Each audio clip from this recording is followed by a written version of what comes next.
बिनमाल और थूर वस में लुरसी माता जीरो धाम रे।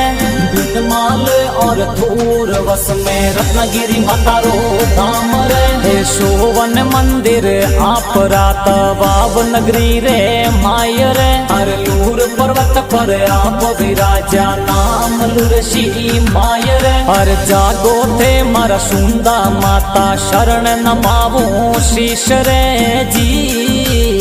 हाँ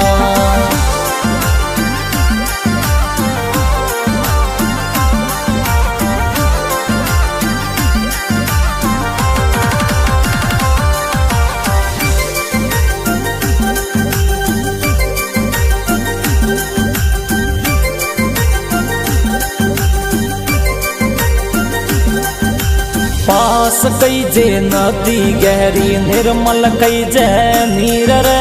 लाखा राम जी भोपाल जी।